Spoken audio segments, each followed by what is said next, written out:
Hey, what's up, guys? This is the breakdown number 7 for June 4th. The week of June 4th. Man, time's flying by. Let's get it started, guys. AVXL, we got a buy for 285. Again, as you know, the RSI and CCI are looking really, really good.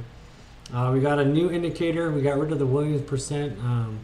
We found this Arun indicator and oscillator. Actually, we're better at predicting at least the next day.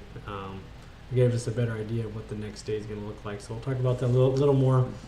The ADX looks really, really solid in the CMF and the MACD as well. The full stochastics is up there, but it's all good. And then down here at the bottom, we added volume broken out. Usually it's at the bottom of the chart here, and it has at the far left in the bottom corner, it has how high the volume is. But I liked it overall. It gave me a better picture of the volume on why it's broken out. AVXL has always been a good winner. It just passed this past week its resistance up there around 280, right below 280. So we go over to the trend spider. We'll see what's going on. All right, here on the daily versus weekly, it's writing in this channel here. You got the yellow line above, which is right about 334. So if we're getting it about our buy, I believe it's 285.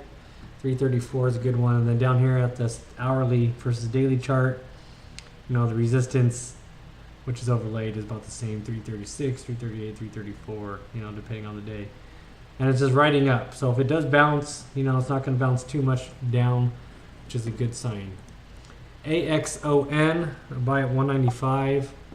Has a buy at 195. It is a little bit above the 192 close. So I highly anticipate this one having a lot of pre-market action Monday morning. As you can see with the RSI and CCI, they're super solid with this one. With this Arun indicator, I'll kind of dive into a little more. When the green line is above the red line, that's a good sign when they're running flat.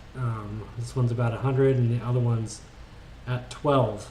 So when they're running flat, that's a good sign that it's in an uptrend. And then if you look further back, you see when the red's above the green, and that they're running that far apart without crossing over, it's a downtrend. But you can kind of see what happens when they cross over. And the more we look at these guys, you'll see the correlation between that indicator and the charts. A lot of room to accumulate on this one. ADX is really good. CMF looks like a lot of it got bought up, which pulled that MACD over the zero line, which is really solid. A lot of good volume on this one. What is that? 7 million in volume. 7.2 million on Friday. Again, all last week, this one has been a lot of news and a lot of everything on Twitter and everywhere going on about this one. A lot of people making a lot of good money on this one. Let's check out the Axon on the trend spider. So you can see down here at the bottom, we broke this 166 resistance, and the next is at 260. It's broken out. There's nothing above it, and especially on the daily versus weekly, right now there's no other trend line above it. So that tells me on ones like these, it's going to keep going until it creates one for it to bounce off of. So other than the hourly over daily, which has about a 260, so even if you grab it at 195 or pre-market action, hopefully it's even less than $2, you can see a nice 20%, 10 to 20% gain on this one. All right, so keep your eye out for this one, and as always, we'll alert for any pre-market action. BDSI, 260 buy on this one. CCI, RSI is looking good. Hasn't broke that 70 line in a while, so being right under, it's a good sign. This Arun indicator, it's the red's going down, which telling me it's going to be in more of a strong uptrend. A lot of room to accumulate. This one's really up and down, so has a lot of action. With only 360,000 shares. CMF is looking good. The money's getting into the positive. The MACD is super solid. And this one looks like it is known to breach 1 million shares traded every now and then. So it looks like we're due for one of those. So that's why I like this one, guys. You can kind of see where here it bounced middle of May 14th. It bounced really hard, hit a low, and a lot of people bought it up and sold it off. So that's it. That was a good sign that it found its bottom. BDSI. Who's BDSI? If you guys haven't checked out Trend Spider, go ahead and check it out. Again, I really like this program. So we can see here, this is trending between these two channels right here. Trending up. So with this resistance up here at 315. So with our buy at 260, you know, that's again a nice 10% plus one. And then the hourly versus dailies matching it. With this one has about 285 versus this 311.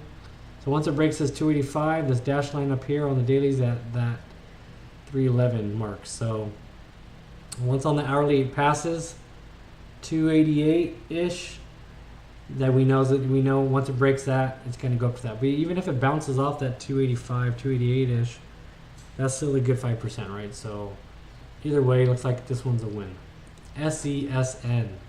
So if those of you follow me on Twitter, I actually tweeted this one last week. I bought it at 228. I do trading outside of our picks, little day trades here and there to make some extra money. Again, as part of our, small account build up. We've been testing it there just because of those outside plays I do, so we could bring value to you guys. Again, on this one, the RSI, CCI look really good. This one's expected to have a lot of pre-market action Monday morning. Looking like it's going to retest that 340, 345, 48 mark, that resistance that it had before. The Arun looks really good.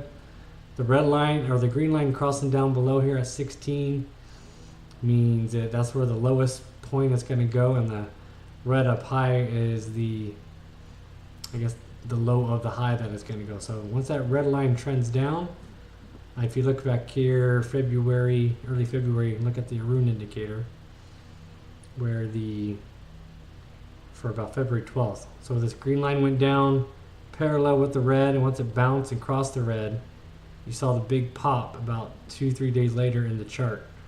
Once it ran flat there for a little bit, so it ran those 2 days high, and then it came back down. So it's a new indicator again, guys, that we really, really like. The MACD looks like it's turning up, and the full stochastics looking like it's really good. Since April, this one has had a ton of volume, 10 million to 15 million shares traded. So this one has been happening. I grabbed this one last week on Thursday, I want to say, at 228, but looking for a 250 buy for you guys, so it could run up there to above $3 and make a good solid 10-20% on this one. So let's pull up it on the Trend Spider. You can see here it bounced off this 340, 350, 347 high. It tested it again and came down, and it's looking to test it again. So there's nothing in between to really stopping it from testing that mark again. Same thing with the hourly chart. It's trending up.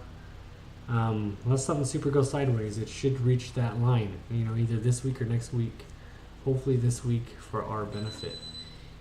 EKSO, another good RSI CCI. This one hasn't been having its up and down.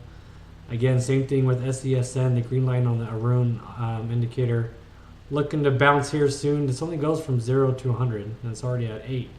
So once it goes down to 0, and we can see in the past, this one has reached about right around 0 and then bounced up. So we'll get this little spike again and grab it. Still room to accumulate. The MACD looks like it's been doing a sideways thing for a while, but you can see here where the volume, and then has a huge spike volume. So this one again, I'm looking at this one to kind of be like VKTX last week. We grab it before everyone surges in and buys it. So let's go look at the Trend Spider.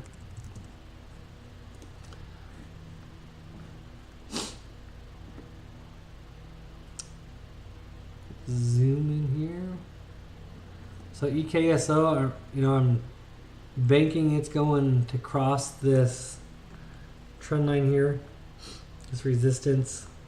So we have a 170 buy. Again, even if it bounces off of it, you're still going to make your 5%. But once it breaks it, you're looking upwards of $2 plus. Same thing with down here at the hourly. If it breaks this 184 resistance, 185, you know, you're looking at it to reach $2. So, but even if it hits it and bounces off, still works in our favor to earn our 5%, right? So, not looking for those big gains, just the small gains over time. Last one, LKM. Super solid RSI and CCI. Now this has been doing its work. It came down here last week, hit a bottom.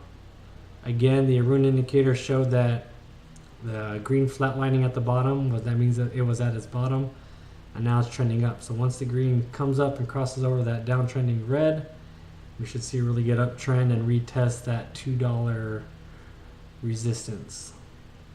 A lot of room to accumulate, and again, that ADX looks super solid. I really like how the MACD and the full stochastic look. Again, with the volume, this one has been known to spike a lot, and this one in the past has made us money. I think we had this one, I don't know, maybe four to 6 weeks ago. I believe it did really well for us as well. I'd have to go back and take a look. But again here, look at the hourly first.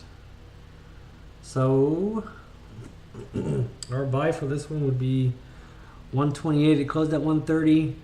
Again, even if it bounces off this resistance about 136, you're still making your 5%, maybe a little more, even a little over, maybe 6%. But once it crosses over, you can see up here on the weekly versus daily chart, daily versus weekly, it has not created an upper resistance trend line, so it can go. Once it crosses that, it's going to go until it creates one. So that's why I really like LKM. With our penny stocks, guys, we call them penny stocks, $1 to $5 or even $10. You know, they're considered penny stocks, even though they're, you know, micro cap stocks that make, you know, $50 million to $300 million a year. They're still big companies. They're good sized companies. They're not your GE, Fords, and all that, but they are solid companies. Support and resistance is the main thing with it. The other indicators we have, the technical indicator, just show the momentum. You know, are people looking at it? Or is the volume there? You know, so that's just what we take in consideration. But the main thing with penny stocks is support and resistance, right? And the spread of the price action. So, you know, what has been doing the last few weeks? You know, we're looking more of a short-term momentum. Also looking at the overall, the last year or so, kind of the history of what it does, because history repeats itself, and that's why we do what we do, and we have the strategy we have. So hope you find value this week, guys. Email us with any questions, and we look forward to an awesome week.